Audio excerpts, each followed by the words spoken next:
Yo, what up, Grizz Nation, and welcome to Grizz 901, your number one favorite post-game show. And I know we're coming off of a loss 126 to 123 to the Chicago Bulls, and everybody's pissed. The chat is popping already. Everybody wants to give their thoughts on what happened because, honestly, I don't even know what happened. There was so much that went on in that second half that is worth being pissed off about. And so we're going to get into all of that tonight. But make sure if you do me a favor, go ahead and subscribe to the Bluff City Media YouTube channel. There's so much content coming out. You want to be there whenever something new comes up. And so today I know we had the No Bluffing podcast. And there's so much content that's coming out the rest of the week, as well as turning in for the daily grind at 7:30 in the morning. They're going to have live instant reactions from that as well. But if you're on YouTube, thank you. Join us and hang out with us. You can chat it up. If you're on Twitter, thank you again for hanging out. But join us over on YouTube. The chat is a lot better. It's a lot bigger over there. There's more people in the chat right now. Like, honestly, it's moving so fast. I can't even see it on my screen and kind of keep up with it. So if you want to join the OGs, you want to join the family, join us over at YouTube. But as we always do, we're going to break down the game. We're going to get into a little bit of Grizz trivia about halfway through the show. And then we'll wrap up the show with something that Nate hasn't even seen. It's going to be a little bit of an audio / video from Ryan that he sends in, kind of previewing the next game as we do the look around and the look ahead. But that's all I got. I'm Daniel. Nate's going to be joining us now.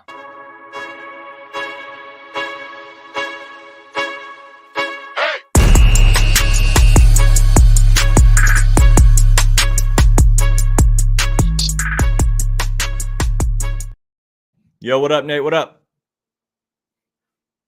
I got a question for you. I got an answer for you. Who would you rather have? I'm going to ask that question in the middle of the show. I'm going to save it for a minute. I'm just going to have a little who would you rather have question for you tonight. Okay. It's going to be a fun one. All right. Well, a little teaser there. I like it, man. Well, honestly, the Grizzlies lose 126 to 123 to the Bulls. Mm-hmm. Your instant thoughts off the top rope. Give us a little bit of what you're pissed off about, because I know I'm pissed off already. I've got a lot. Okay. I got a lot. First off, if they hit 25 threes on a night, in theory, you played pretty well to be in that game. Yeah, for sure. If they hit 25 threes on a night. So let's start off with that. Okay. 25 threes on a night's insane. They could not miss in the second half. It felt like, credit to them. The Grizzlies playing so well in the first half is what allowed them to be there at the end anyways. Yeah.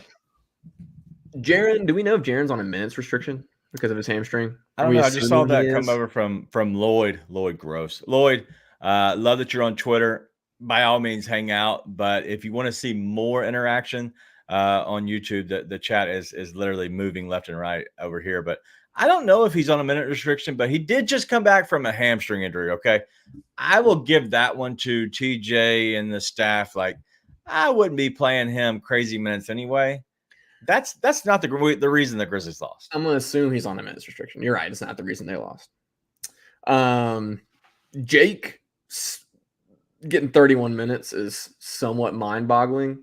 I mean, the box score says it's good, but my mind says it can't be. But did you watch the game? I did watch. I can't fathom. He played well. He did. I can't fathom it. Okay. I just can't. But okay. I always want to point that out because that's what I thought I'd be really mad about. And it's not. Okay. Let's get to my who would you rather have right now? Marcus Smart or Dylan Brooks? I'd rather have Dylan. Yeah. I am on record when the trade happened. I said it's fine. He doesn't fit this team. I don't know why we're making that trade, especially having to give up stuff to get him. It didn't make sense to me. The Grizzlies shot 32% from three tonight. Without Marcus Smart, they shot 40%. He took the second most threes on the team, 8, and missed them all. Every one. It's like the ghost of Marcus Smart right now. He's just not in shape, man. Hey, after his first stint, he sat down on the bench and he did the Nate after I just went on like a little bit of a jog. He did the. Yeah. dude. Like, I mean, it's brutal. It killed them tonight. And he had some moments of really good defense, but dude, I mean, it's bad. It's bad, and it's some not great stuff. Now, I got Wayno in the chat saying Smart will come good. I'm assuming, boss, no Diddy. He'll end up being good. He wasn't good in Boston. But this is, I mean, it's been brutal so far. That's pretty terrible to have an 0 for 11 night. I mean, and that kind of night. And then what killed me was he was taking shots at the end, right? Like he put up a corner 3 in a key possession, and I'm like, yo, there's 16 on the clock, and you're 0 for 7. Yeah.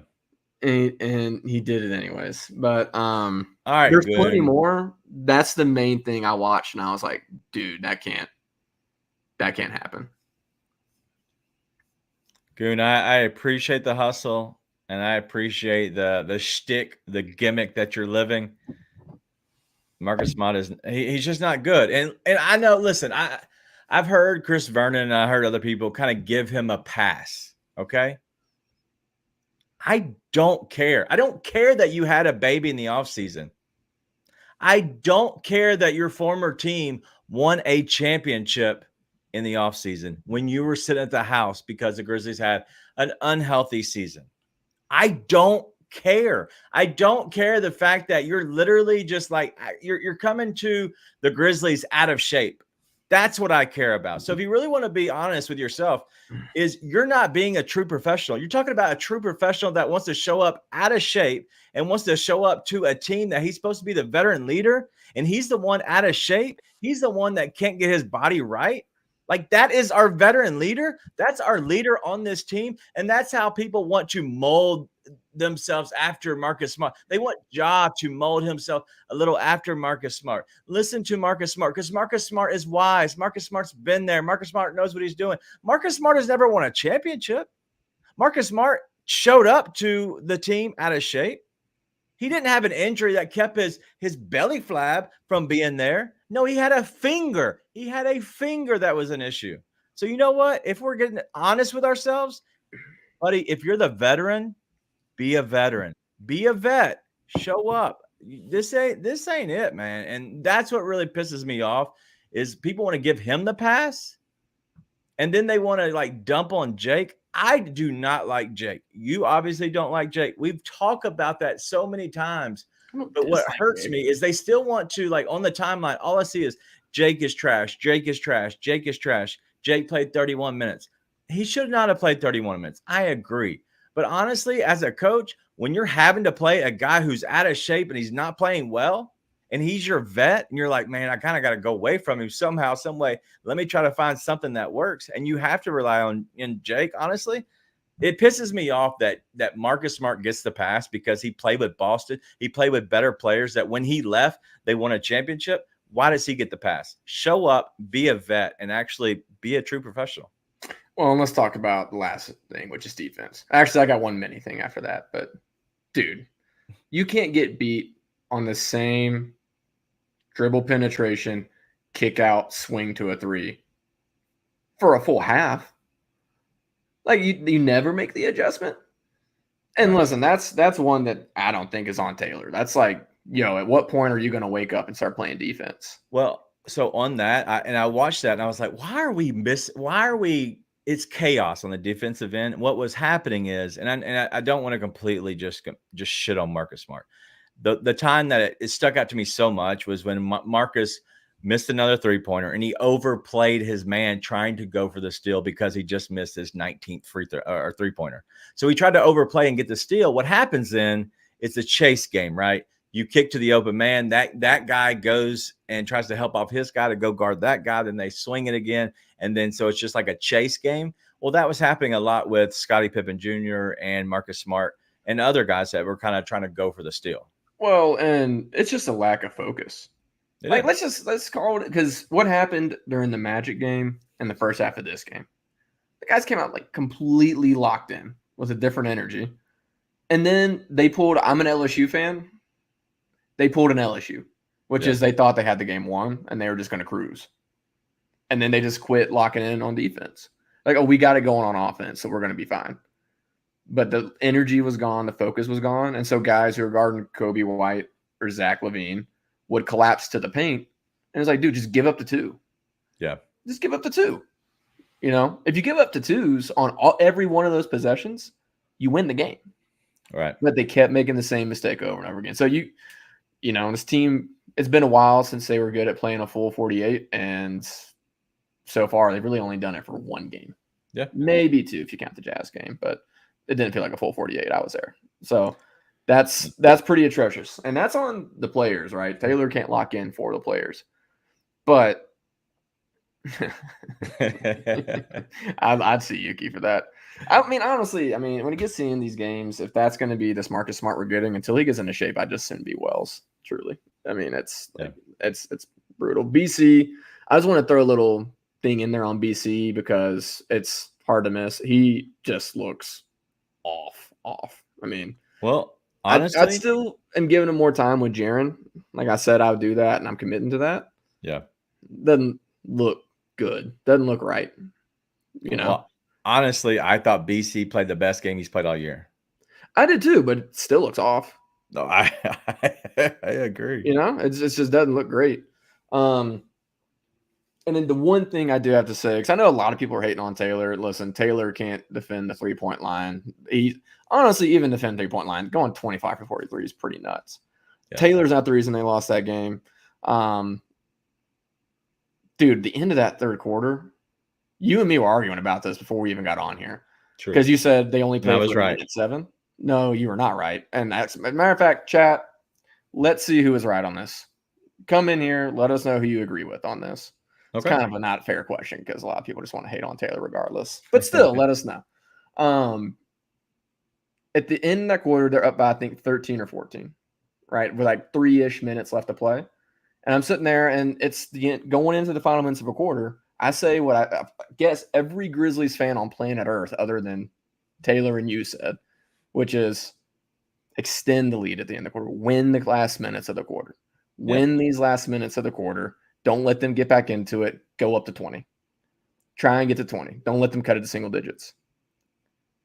At which point, Taylor puts in a lineup of Jake, Wells, Santi, BC, and Scotty. It was 82-95. And at that point, the lead got cut in half.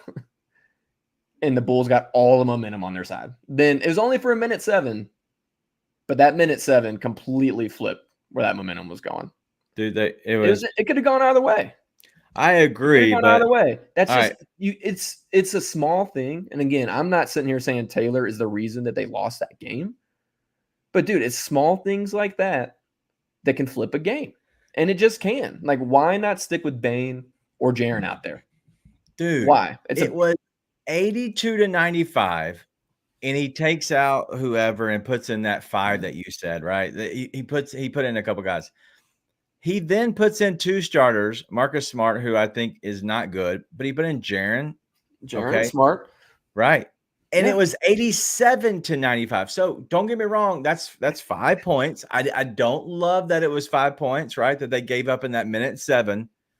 But like, honestly, like, it was a minute and 7. If we're breaking down a minute and 7 point of a quarter, and that's the problem this team loses. Daniel, I already said it's not the reason they lost, but I'm going to put the same thing you told me. Did you watch? Yes. Here's why that 5 points felt like a lot more is because I watched it happen, and it was clearly a lineup that was about to get murdered. If he'd left them in, the Bulls would have been leading by the end of the quarter. And he didn't put him in there to hold off for a minute 7. That was not what he was doing. I'm not one of these guys who hates Taylor. I'm not one of these guys who's trying to piss all over Taylor. But as a terrible feel for the game and an objectively insane lineup to try and close a quarter that you have been horrible in, that you could win, you're tied for the quarter, and you have a chance to go win the quarter heading into the 4th with a big lead in momentum. Unless you're like that chick on Twitter who tried to argue that momentum wasn't a real thing this week. Well, and the other thing is, and I'll call Sane out because Sane's wrong. I know Sane's upset probably, but he hates Taylor, which is fine. But the fact that let's see. Where's Desmond? Desmond started the quarter, and like he's saying Desmond only played 3 minutes in the third is crazy. Like that's obviously not true. But the problem is people will believe that, which is weird. Like don't believe that he played 3 minutes. He didn't play 3 minutes in the third quarter. I've already seen 5 minutes that he's played, and so like he probably played 7 or so or 8, maybe 8 minutes in the third quarter. But like that's the part like people overlook because they'll believe what somebody like Sane says, like, hey, he played only 3 minutes in the quarter. That's not true. Like he didn't. Like sometimes, like I agree with the fact of you play your guys and you win the game. The fact that we have somebody like their guys all played 30 plus minutes, but the problem is like Zach Edey's unplayable right now. Zach Edey played 14 minutes and he looks slow as Christmas. What a lot of people that did not like him coming to the NBA said, and I thought that would be. And so it's been really bad. And honestly, the fact Jaren played 24, Bane 31, so Bane got up there. It's a little crazy, but real quick, we do have somebody that we want to bring in here, and he's down live at the forum right now. So 1 second, we're going to bring in Parrish Sharkey. Parrish, you are live right now after the game. What's going on, man? Hey, not much, man. Of course, tough after leading the whole game, having a 20-point lead and blowing it. Of course, we're all yelling at each other over here. Me and Nate are going back and forth. I just yelled about Sane being a liar, so this is definitely off the rails. But did you just get out of a press conference? Yeah, so got to get in on Coach Tucker Jenkins post-game presser before coming in on the show. How was that? Anything? Did he say anything about one, why maybe Jaren's not playing the minutes that he should be playing, but two, like why, like what's happening in the third quarter? Because somebody had to have asked about third quarter. Somebody did. I'm really just saying is that got to play better, got to coach better. He said they discussed at halftime that they got to do better, and he's saying just defensively because they scored 32 points in the third quarter tonight, but they gave up 39. So the defense wasn't there. So yeah. They really have too much of an answer outside of that. As for Jaren, someone did ask about the minutes. He said Chicago plays small, and kind of just it went with the minutes distribution to try to match with Chicago's lineups to match their small lineups. Hold on. So you're saying Taylor said that they went small, so we didn't go with our unicorn.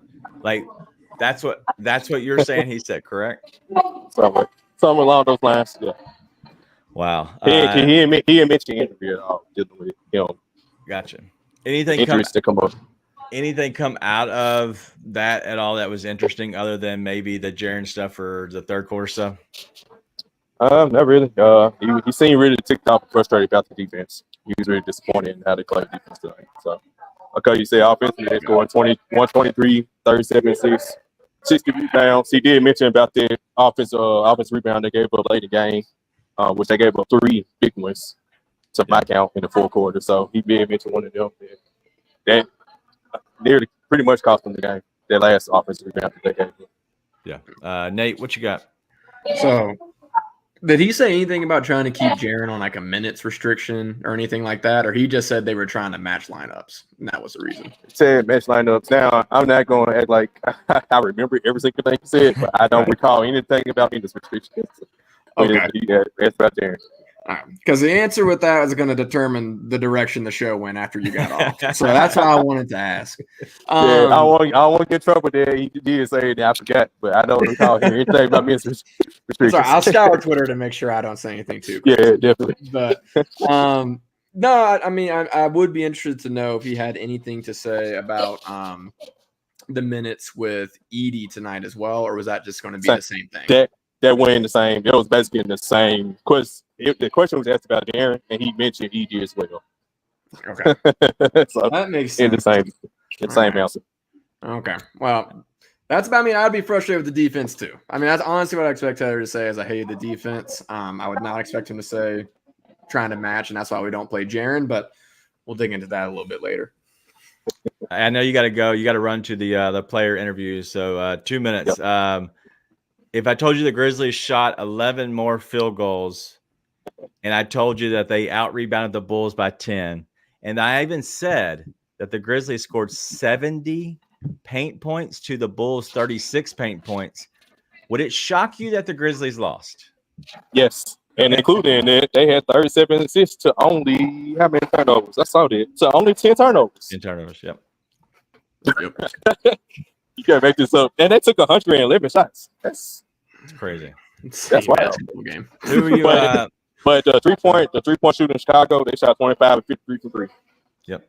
Zach LaVine, their big three combined for 72 points. Zach LaVine, Kobe White, and Vucevic. Gotcha. All right, last thing. You're going in to talk to the players. Who are you wanting to make sure you get, I guess, a question to, or who you want to hear from tonight? Any questions you got to the players tonight? Main question I want to get with probably Bane and Marcus Smart. He shot over 11. So yeah, I like to hear about Marcus Smart. But Desmond Bane and Jaren Jackson, they only combined 4 points in the fourth quarter. Wow. That's brilliant. When Ja Morant's missing, the Grizzlies are missing. We saw it all last season. They're missing a secondary closer. Again, Jaren and Bane couldn't pull it off tonight. All right. Well, I'm seeing that there is some video coming out from our guy Taylor Jenkins here. So, listen, I'll let you run. Thank you for stopping by. Anytime, if you get anything, even with the players, you're ever going to stop by, let us know. We'll still be here. But I appreciate you coming on. Sure, man. Appreciate y'all. All right. See you. All right. All right, that was Parrish Sharkey on coming up from live down in the doldrums of the FedEx Forum. We have a lot to talk about, but let's hear from Taylor Jenkins as we normally do after the game. Defense, give the Bulls a lot of credit. Sorry, we missed the terrible defense. Give the Bulls a lot of credit. They put us on our heels. We were atrocious defensively, and they took advantage. They had a great shooting night. They moved the ball great. We didn't give one lick about defense, and that's a problem for us right now. So that was what it ended up coming to. Like, it is terrible defense, and I agree with that. But, like, anything shocked you from coming out of that other than if he actually said – what are we talking about? Is there anything coming out of that? I got to go check because that would be an insane thing to say. There's no way that he said – I think Parrish misspoke because there's zero chance that – he said that we adjusted with going away from Jaren when they went small, because I could see that being maybe Zach Edey, like that conversation revolves around Zach Edey, but that's not a Jaren Jackson Jr. like conversation right there. We're about to find out.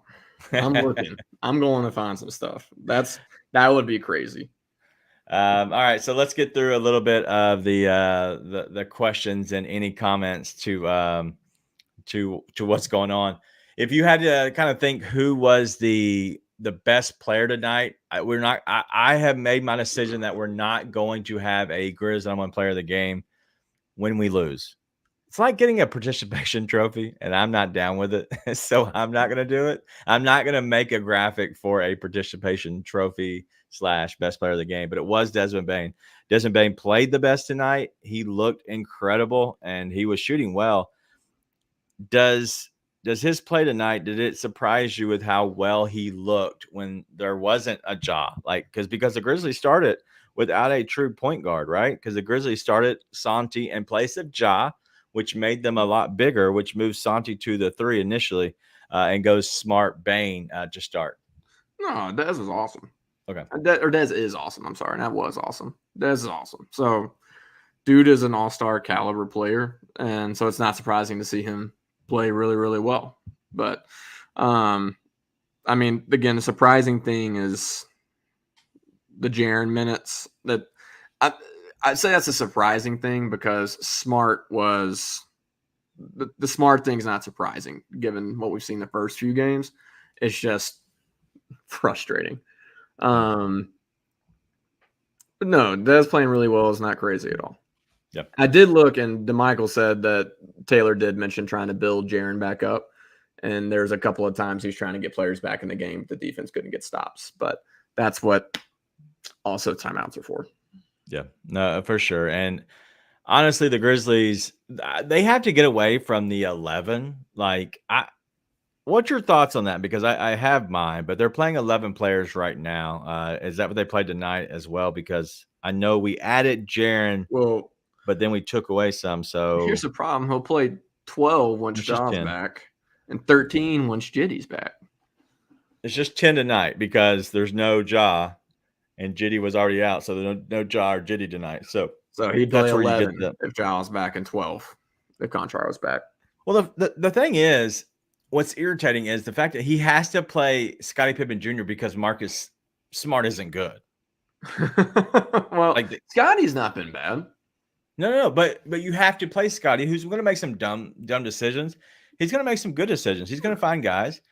I'm okay with that. The problem is you're having to play Scotty because Smart has been so bad. Well, you never wanted Marcus Smart to be your backup point guard. I'd never wanted Marcus Smart to be the backup point guard. Maybe I should say that. Yeah, That's that. Maybe I should say that. But Scotty, you either going to go with no backup point guard or Scotty's a backup point guard. Yeah. Because, I mean, listen, I said before the game tonight, I was like, Marcus Smart initiating the offense is going to absolutely send me. It's going to break my TV.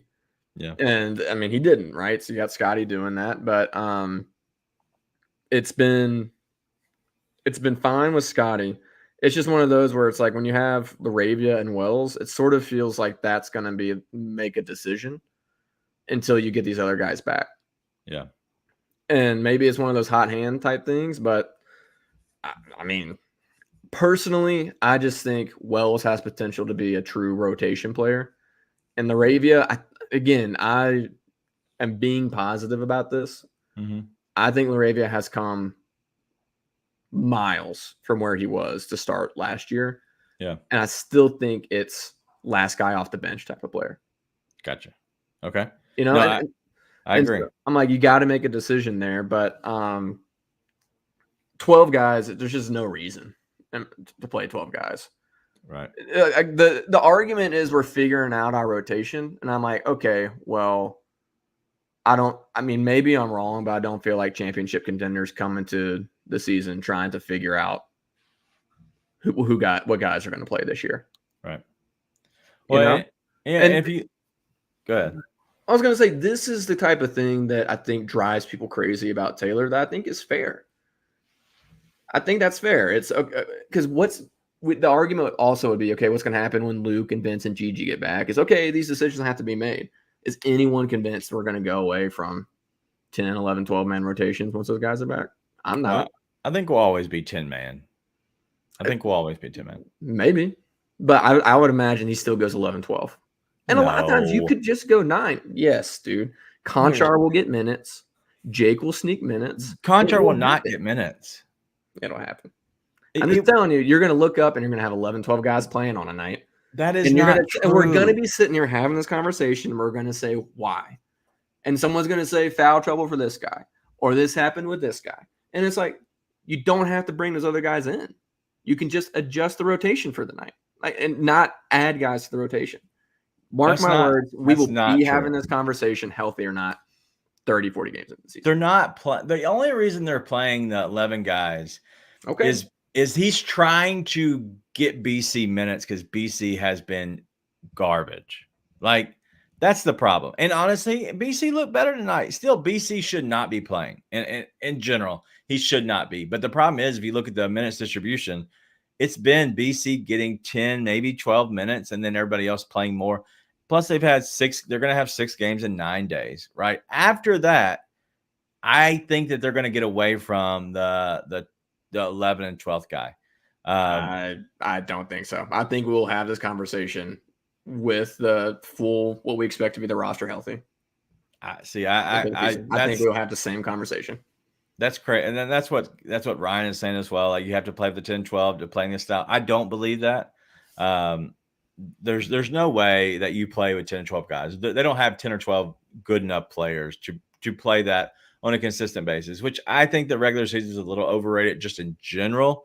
But I do think that there will be a set 10. Right now, you don't have Ja playing. I kind of blame him on this. And I know that might sound bad. He got smacked in the quad, dude. We all saw it happen. But he's not that hurt. He let Grizz Twitter talk him into playing. Okay. I hated that. What are we doing? I hated that comment. It opens up conversations like this for you to say dumb crap. but it's just the truth. And honestly, me. saying I shut said like crap. just like this is Grizz Twitter right here. It's Anthony saying everybody. He wants to throw out that Bain only played 3 minutes, and then I won't say anything that Jenkins did. I am fair on Jenkins. Unfortunately, I am fair. And yes, is he lost on some of the rotations? Yes. Do we pick apart his rotations? Yes. Is it a little overkill? Yes. It's just the truth. Like that's just the always a understood thing. minute. He's always a possession too late, it feels like. Yes, and he's Always a possession too late. That's the problem with him is he can't it seems like the reaction time is slow because he wants to let his guys play through it, which I respect and understand, but you can't always play like that.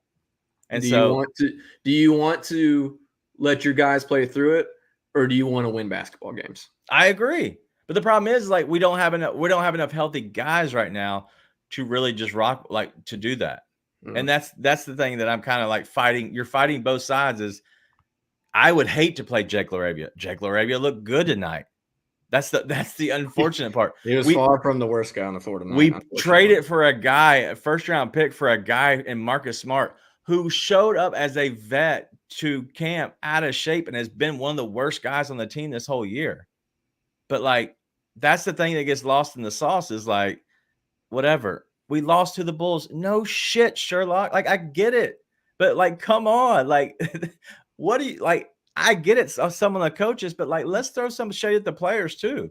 Everybody has continues to pile on certain players or certain coaches, but there has to be a conservative effort here. And that's my opinion. And we want to bend. People can pick apart and point fingers all they want, but we have to be honest. That's my whole thing is if there's a dumb call or a dumb move, you call it out how it is. But that's how I feel. I don't know how you feel. And honestly, this whole show is getting off the rails. But I just feel like honestly, it's just people want to bury certain people because they don't like them, and it's honestly stupid. I'm not here to bury Taylor. I'm not here to say Taylor's awful. I'm not here to say he's the reason they lost tonight, but he sure didn't help them win. No, I mean, he was a possession too late when they got cooking in the second. He let them make 2 more threes than he should have before he called a timeout. And the third quarter is only a minute 10.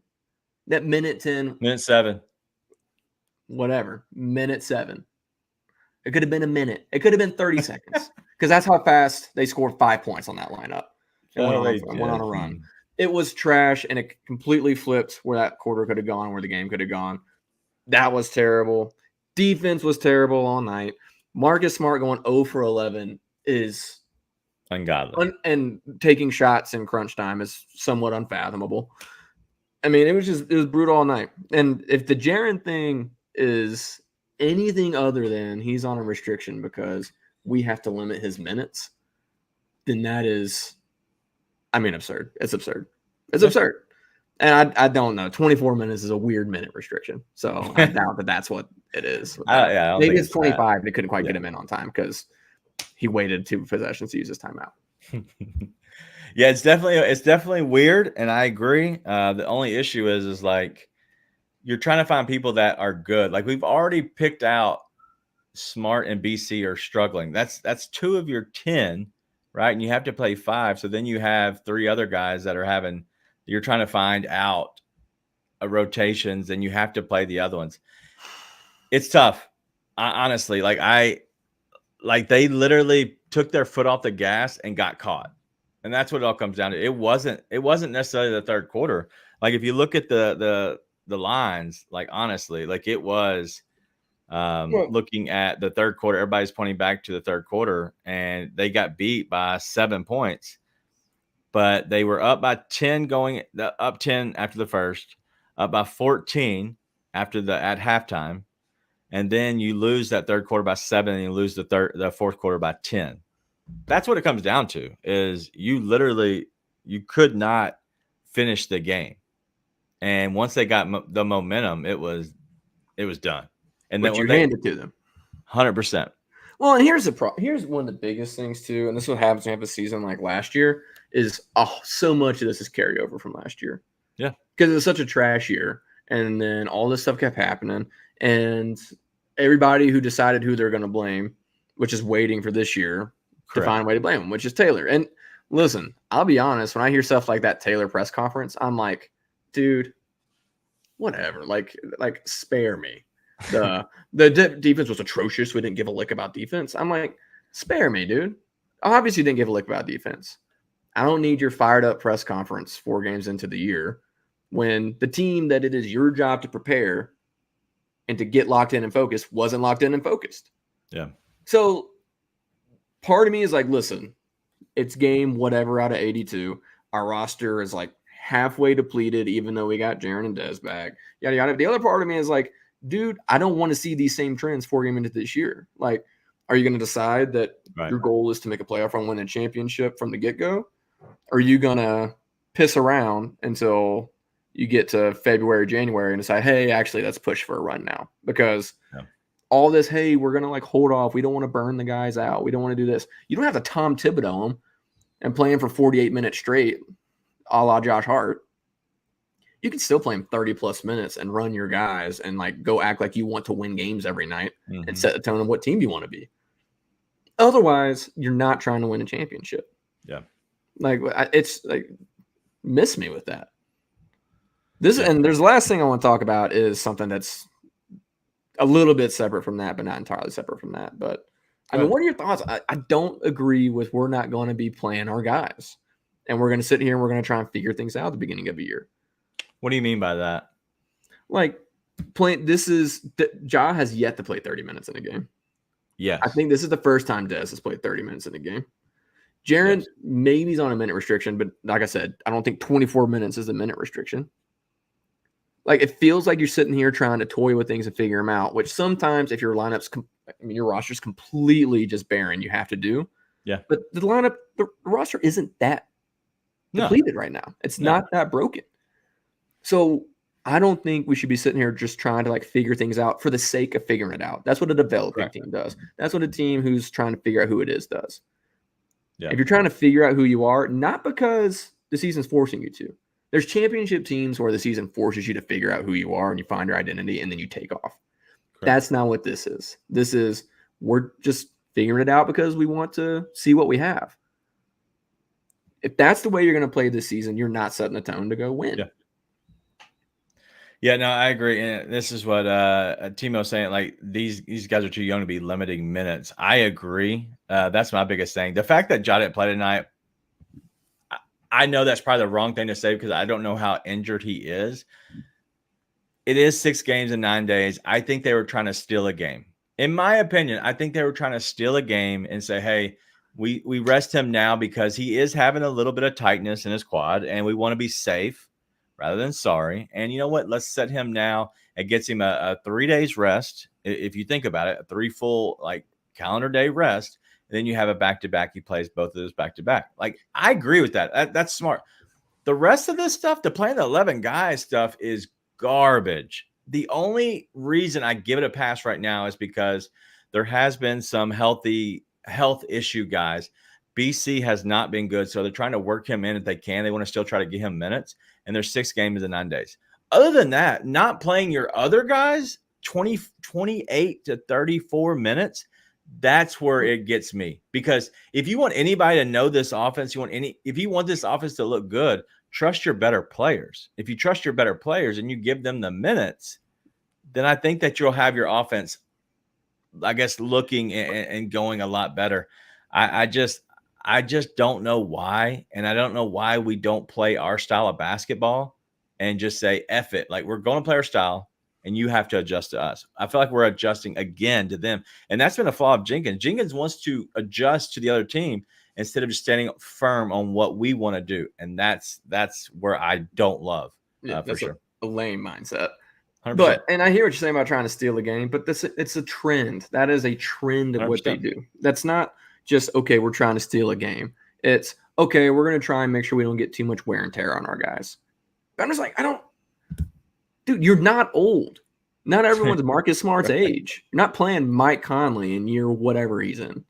You're playing John Morant and Jaren Jackson and Desmond Bane, who are all like not even in their prime young.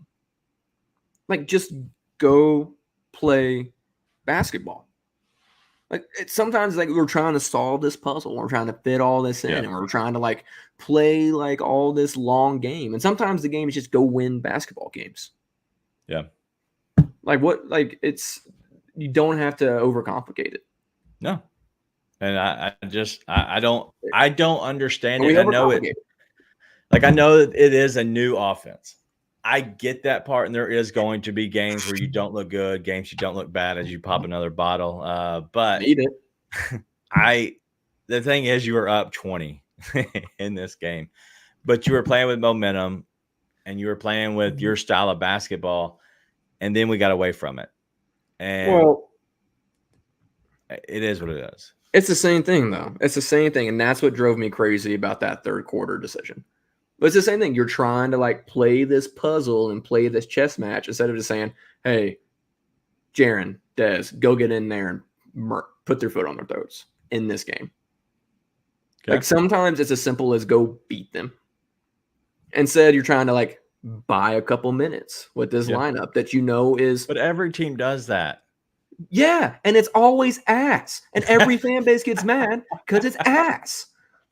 Every single time. You know what I said as soon as I saw that? I'm like, what the hell is this lineup going to do? Oh, look, quick 5-0 run. He tries to sub people in. Oh, by the way, we can't get stops, but we're not going to call a timeout.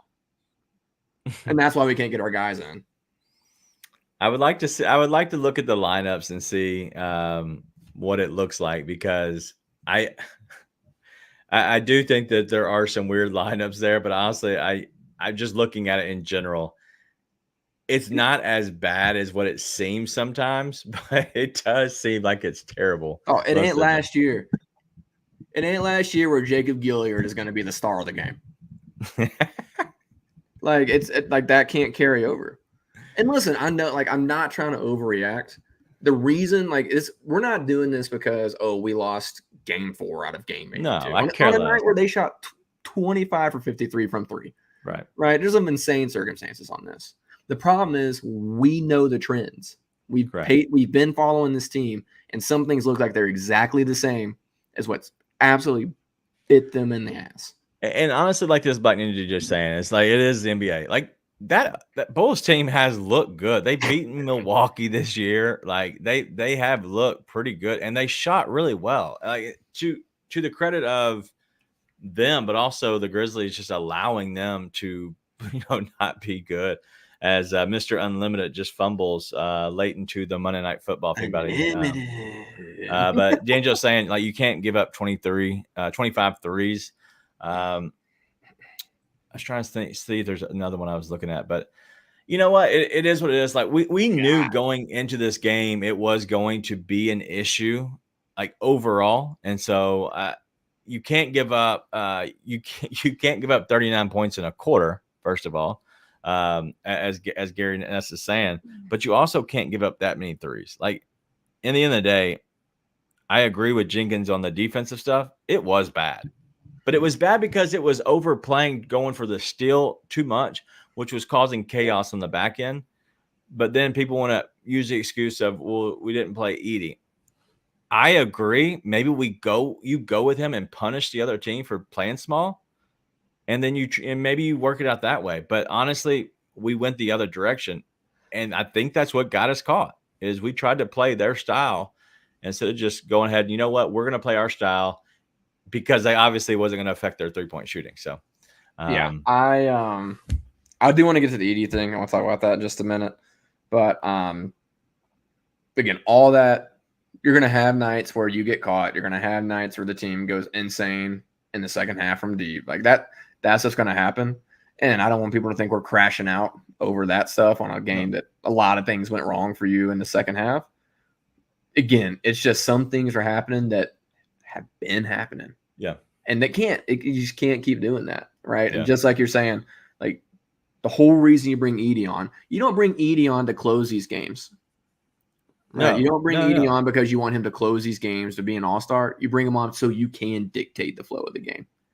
Now, maybe I'm not convinced Edey is developed enough yet and comfortable enough yet to be a guy you go to dictate games. Right. But at the beginning of this game, it felt like he was able to dictate that. His size was having an impact. Yeah, Vucci man was driving right past him. This is what I want to get into. Because Real I quick. thought Edie played well in his minutes. So Okay, let's get before we back get to ED, I love saying, but like I don't know if you're on the edibles. I literally have been saying that half of it's been Jenkins' fault. Like I've literally said that. So like I want to we are very honest on the show. I know me and Nate go back and forth a lot. I am honest. I always say how I feel. And I will never completely blame a coach unless it's like just something like completely just like straight up like, hey, it is his fault. Like, yes, he did this. But a lot of it, like we have to blame both sides. And I know somebody else was talking earlier about coach's job to make the adjustments when the team's overcompensating. Yes and no. It depends on how. But if they're going for the steal, that's a player deal. If they're overcompensating, such as they're falling back into the paint too much on a dribble drive, yes, you have to stay on your man unless you're the closest defender to the ball. And at that point, then yes, you give a little bit of help. I've talked about this on the show many times. The show and don't go. Like you just show like there's defense there, but you can still get back to your man. I've always hated that style of defense that we play. Somehow it still works. It's still high in the NBA year over year. I hate it. I think it's terrible. But I do think half of it is, and that is like schemes. But if they're going for the steal and then it's chaos on the back end, that's on the players for completely going for steals, and it doesn't make sense. But anyway, what you got on Edie? I just want to know what you saw tonight because I thought he was playing well, and then he just wasn't playing at all. Like I thought he was doing really well in his minutes, and then he just wasn't on the court. Yeah. So what did I miss? I don't know. So I watched most of the first. Like dude, we're not doing 3 wide. Like I looked at it, and honestly, like I didn't see much of him in the second half, which was shocking to me. Like that it doesn't make sense why he would go away from him. But he was getting blown by with Vucevic for a while. I just don't know where that came from. I don't know why they went away from him. I'm trying to look at his minutes because he played going through the first. Edie makes layups, 9 minutes, and then we're going through, and he's still playing to the 7-minute mark. He came out at 6:57 in the first, right?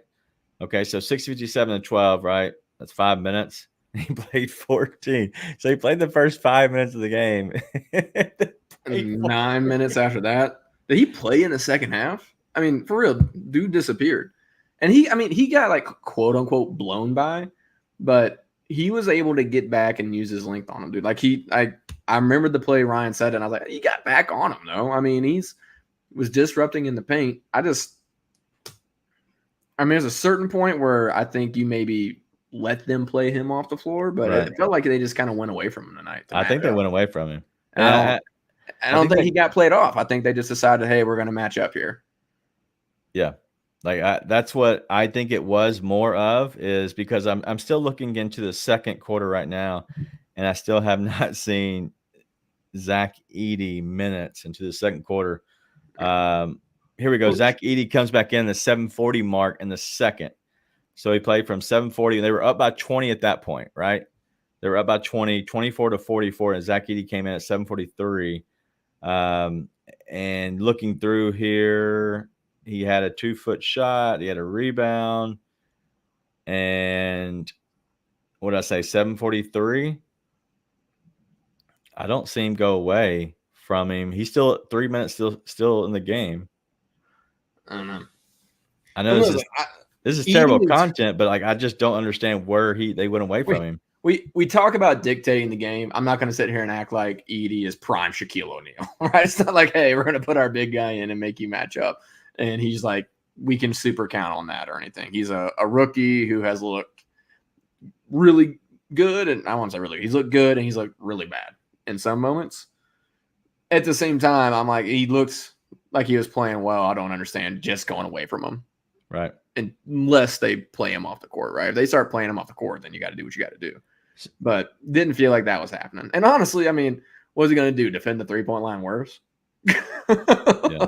Like, I mean, Anyways, if you're gonna draft that dude, I think you got to decide to use him. Now we're only in game 4, so Right. that is a little bit early on that. That's pretty early on. Hey, you got a guy who's in his 4th game. Like, you are still figuring out a lot with him, and he's figuring out a lot, right? At the same time, it felt like the kind of game where you decide, hey, we're actually gonna make you match up with us. Yeah. Like, okay, if you're going to be playing Terry and DeSumo and Kobe White at the same time, we're just going to put Edie in the paint. And maybe you bomb a bunch of threes, but we're just going to run you off the line and we're going to get a bucket every time and you don't get a rebound. Yeah. Well, granted, his rebound positioning is still not great. He's got to fix that. All right, so he played 4 minutes in the second. So what are we at, 9? So he played 5 coming in the second half. 5 minutes in the second half. So just looking at it, like, it doesn't make sense. Like, I get it. There's so much to pick apart. This is why I enjoy it. Instead of like pointing figures, I like dissecting it and looking through it. So I get the whole like we're not talking bad about certain people. I promise you, that's what we do. That's what we do. And honestly, we keep each other in check. Well, the Edie thing, I'm not worried about. This is what I think it is. Like Ryan said, Jenkins and staff overreacted to the Bulls bombing threes and overthought it 100%. They went away. They tried to play smaller and got caught 100%. Like it is coaching on that part of it. Like you can't play that way and let them come back from that big of a stretch, that big of a number, and expect that you're not going to, like, if you did get caught, like, that's on you. You have to own that. But well, I don't know. Again, there's the Edie thing. Like, I'm like, okay, like, I'm not worried about that. That's everybody's got to figure that out. Not mad at his minutes in general for that. Just felt weird to me. Maybe it was a mistake, but that's early enough that mistake makes sense. It's all the other trends, though, man. Yeah. Those trends, listen, you and me have never been big Taylor haters. I'm not nearly as big a Taylor defender as you are, but I'm not a Taylor hater either. Right. That stuff's going to catch up, man. Like that stuff is absolutely true. That stuff has reasons behind it that are legitimate. Yeah. It's got to chill out. I did see the Michael Cole sent out that Jaren is on a minutes restriction. He asked him about it tonight. So I still don't think it's 24 minutes. Probably could have gotten one more minute. Maybe that changes the game, but whatever. That minute 7, if you'd only played there. That minute? What did I tell you? All right, we're way over tonight. Let's go ahead and get to let's go ahead and skip our break and we'll go straight into Grizz trivia if that's cool with you. No.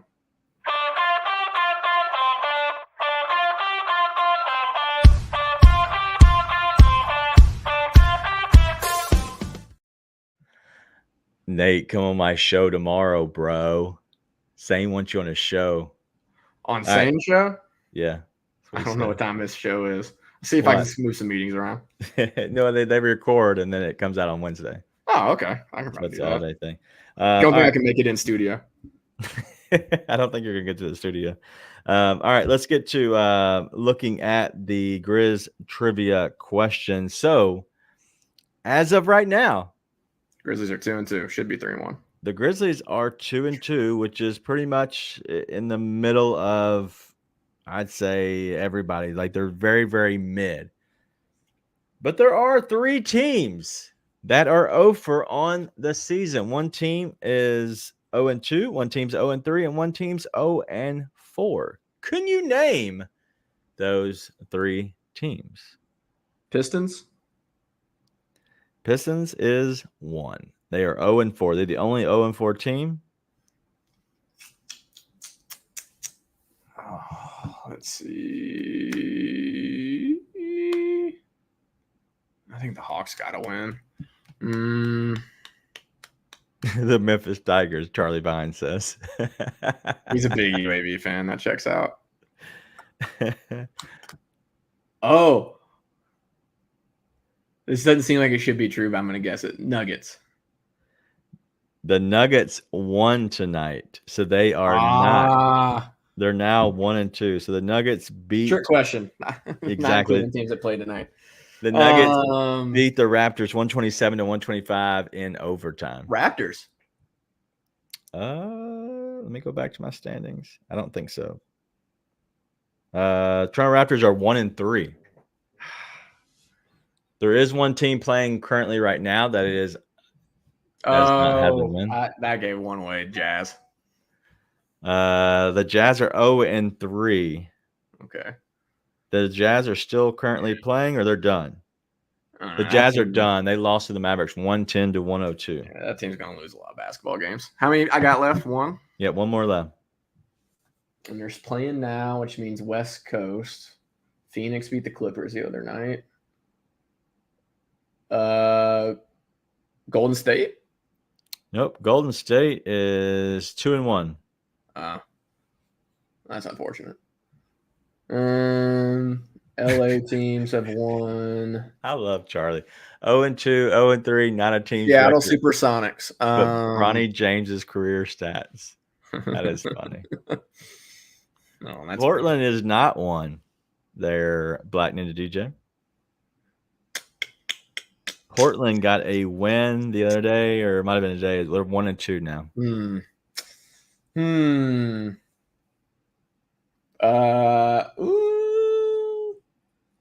Brooklyn? Nope. Brooklyn, who we play tomorrow or Wednesday, is 1-2. Oh man, is this like an easy one? This is a team that always sucks. No, Not a team that always sucks. no. They're on the West Coast. You haven't gotten them. They're currently playing right now. So I said LA. I know both LA teams have won. Golden State.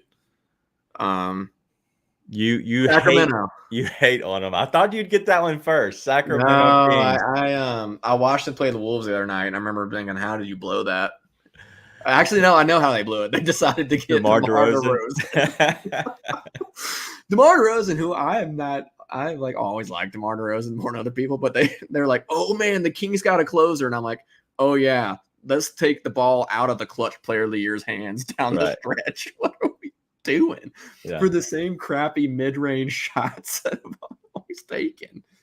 I actually liked DeMar DeRozan, but that was such a silly decision. Yeah.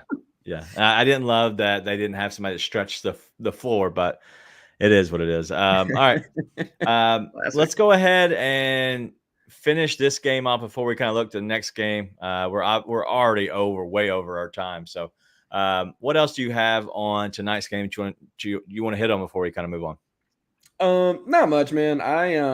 In all seriousness, like, not a game I think it's worth freaking out over. I don't think we freaked out over the game itself. It's like these trends have to go. Right. Marcus Smart's going to get into shape. BC is going to be what he's going to be or not. They've got enough depth now to be able to cover for that. You're going to get guys in to cover these minutes. But how long do you go with still giving him minutes if he's not able to help you put out you can give him plenty of chances to find a rhythm without it actually hurting you. Okay. He's almost never a net negative. He may just be like look rough, but he is in there. He's getting in the paint. He's playing hard. He doesn't just destroy you on the court, even when he's not looking good. So you can give him plenty of chances. Well, for the most part, tonight I think is the best game he's played. So it's a trend that's going the right direction. And maybe he saw Jay Huff get that contract. He's like, all right, bro, I need to do something. Tap me in, coach. I got this. And who knows? I mean, it's looked rough, but I thought BC looked fine at the end of last year. I think there's a great chance he still finds it. But man, like these lapses, the inability to lock in for a full 48, to not put teams away, and to not make winning decisions from a coaching standpoint. Yeah. All of that's got to go, man. It's just not indicative of a team that's ready to win. And we know this team can. Right. But you gotta decide that's who you are. And so I think they can. I'm not panicked at all, but it's concerning to see some trends carry over. We're only 4 games into the season, so there's still plenty of time to change it. For sure. And as Wayne was saying, BC's performance kind of will sort itself out if he's getting played on the court. It'll be evident, right? If he's getting played off, it'll kind of be evident on that. I got to point out one thing. Yeah. Gary, who I've actually agreed with a lot of what Gary's been saying tonight in the chat. Gary, Jerry, I'm sorry. I thought it was Gary for a second. I'm a couple glasses in, and my could go either way. Gary, Jerry. I don't know. It's like the Parks and Rec. That's what we're gonna go with.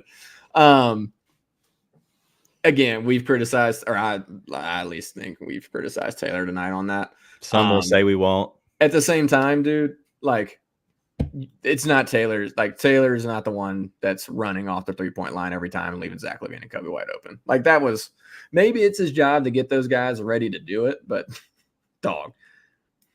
I saw Desmond Bain leave Zach LaVine in the corner tonight, and I was like, why? It just was cash. Nothing but the bomb in the net. That's like the 17th time it happened. Yeah. So, and I saw that one. It was just because as somebody went for they over, try to correct and went for the steal. And at that point, it's just like the ball's moving. And then you find a wide open shooter in Zach LaVine, who's really good. That is what kills you. That's what kills you, because what you're doing then on the defensive end is you're literally working harder on the defensive end, scrambling, and they're going to get to a shot that they're not having to work as hard because all they're doing is just, passes, that are quick, crisp passes, and that are catching guys that are wide open. That's where it ends up hurting you. So the overplays is what kind of hurts you on the defensive end. They shot well, but we knew they were going to shoot well. They've been shooting well all season. And that's what is the last game they lost. They did not shoot well, but when they've been winning or when they won, they've shot well. And so tonight they shot crazy well. I just think, and I agree, it's the same scheme as the last 3 years. I don't love it either, Austin. I promise. I have complained about it. The problem is I got to eat it because, and maybe you as well, Austin, but their defense is ranked top in the league every single year. And so I have to say, all right, I don't love it. I don't think it's great, but it ranks high. So I don't. Last year notwithstanding, they still ranked in the top 10. They were top 10 last year? Yes. And that's why I'm like, all right, I kind of got to give I can't say much about it. That's my issue. Is if they're ranked high, I can't say much. I just don't love it. At some point, players play the game and players adjust and feel that out. And that's what that I don't think is on Taylor tonight. It's like, at some point, don't leave Kobe wide open. Right.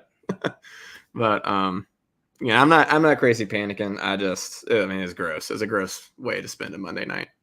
It was maybe grosser than watching the Monday Night Football game, which is it's still going 26-18 by the Steelers. All right, let's go ahead and move on to put this behind us and kind of move on to the next game. But we have something that we have that Ryan, who brings us the look ahead, as we've already looked around the league a lot. We talked about that enough. We're already over our time, so let's just do just the look ahead tonight, going up against the Nets on Wednesday. It's Ryan Meadows again, back with another look ahead, looking towards Wednesday's game against the Brooklyn Nets. Playing the Brooklyn Nets this early in the season, yes, the Brooklyn Nets are not going to be good. The unfortunate thing about it is that usually teams that aren't good towards the end of the year are at least competent towards the beginning of the year. And this Brooklyn Nets team so far, I've got to give them a little bit of credit. Even though they're 1-2 to start, they look like a competent basketball team, which is always a kind of scary proposition if the Grizzlies are dealing with nagging injuries. So one thing to kind of look for Wednesday's game is the Brooklyn Nets shooting threes. They're tied for 6th in the league right now for 3-pointers made per game. They're averaging 15.7 3-point makes per game.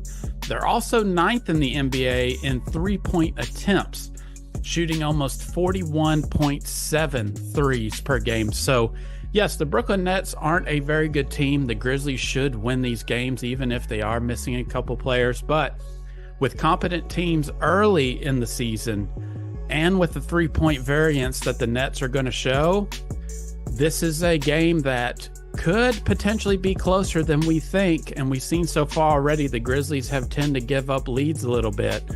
So the Nets could either shoot themselves into this game or they could shoot themselves into a complete blowout from the Grizz. But I think watching the 3-point attempts from the Brooklyn Nets as they play a 5-out style like the Grizzlies like to do with pace, the Grizzlies just have Ja, Bane, and Jaren. And those are your 3 best players in this game. So they don't really have the pedigree to stick with the Grizzlies the entire game.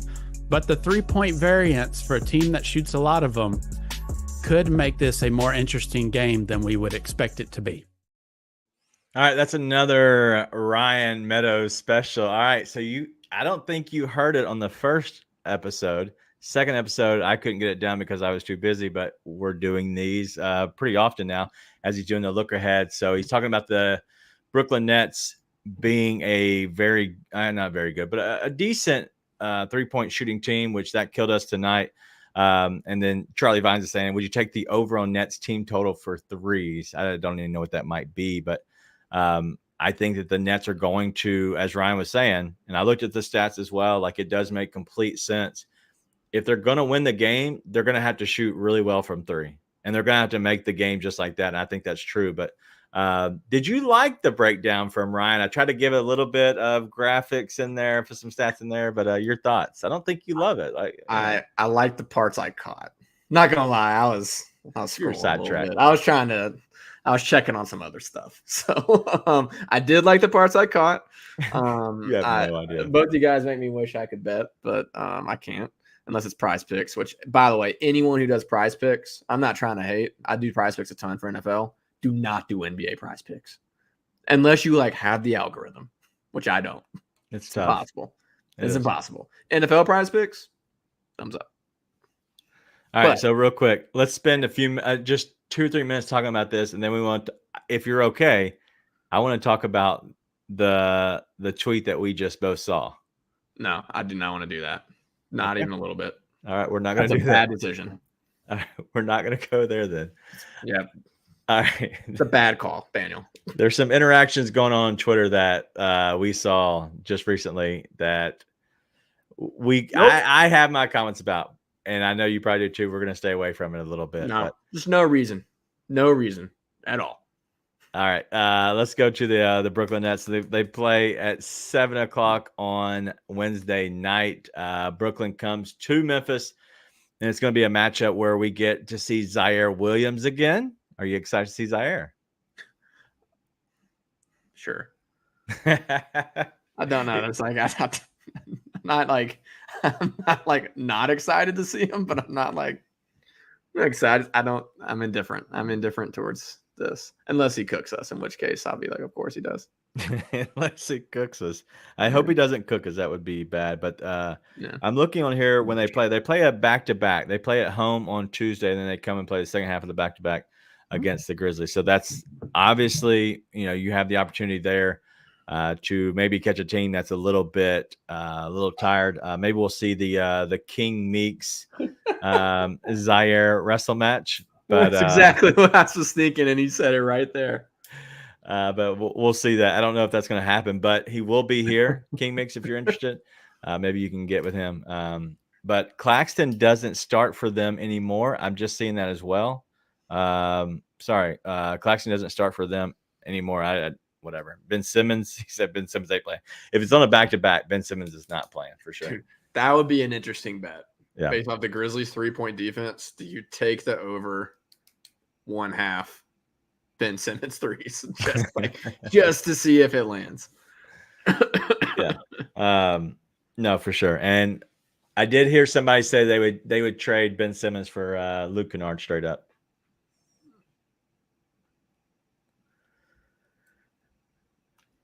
I was gonna say at least they'll play basketball, but it's like I don't know who's gonna play more basketball. I would assume it would be Luke. Yeah. I've been wondering about that lately. I'm like, dude, what is going on with his foot? Because all we've gotten is foot soreness, right? No one said anything other than foot soreness. Right. It's a conversation for another show. But Alan, Nate won't let me. We're gonna stay away from the tweets tonight. I don't know if you know this. I'm not exactly engaged with X, and it's for a reason. Yeah. All right, listen, that's all we have tonight. Tonight was spicy. I got kind of irritated with everything, but it was funny. This team, they have so much potential, and I don't care about the win or loss. I don't. That the loss means nothing to me. I know we're on the same page. The losses mean nothing in a sense because they're going to be fine. I think they'll be a good enough regular season team. It's the issues of what we see. Like, I hate that we're playing 10, 11, 12 guys. You're talking about that's going to continue to happen. And that really drives me up the wall. It drives me up the wall when we have vets that come in out of shape. That's frustrating. It is just like Rusty was saying. We're too good to be losing like that, though. I agree. It is the NBA, so I'll give them that. And the team shot crazy good. Why can't we shut the water off? Is on a defensive scheme. Is the coaching has to figure out. We have to figure out a way to get a stop, right? If you get some stops and then you can switch the momentum.